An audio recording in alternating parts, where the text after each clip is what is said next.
Hey everyone, welcome back to the channel. If you're scratching your head over the HP error code E4, don't worry, we've got you covered. This pesky error is one of the most common issues with HP printers, and in this video, we'll break it down step by step so you can get back to printing in no time. Let's start with what this error actually means. Error code E4 typically signals a problem with the paper feed mechanism, like a jam or sensor issue. It's HP's way of saying, hey, something's blocking the way. Now, why does this happen? There are a few common causes. First, a physical paper jam is the usual suspect. Maybe a sheet got stuck or crumpled inside. Second, dust or debris could be clogging the sensors, which are super sensitive.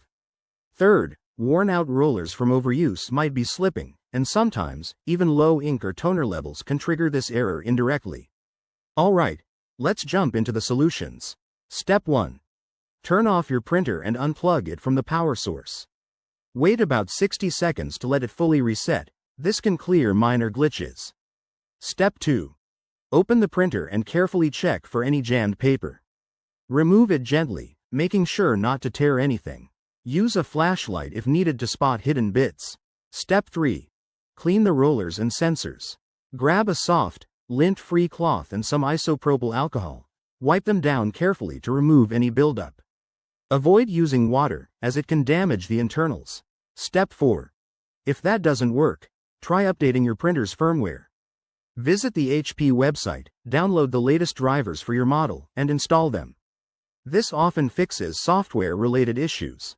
Finally, if you're still seeing the error, it might be time to run a diagnostic test through the printer's menu or contact HP support. Remember, always handle your printer with care to prevent future problems. There you have it.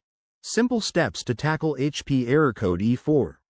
If this video helped, give it a thumbs up and subscribe for more tech tips. Drop your questions in the comments below, and I'll see you in the next one. Thanks for watching.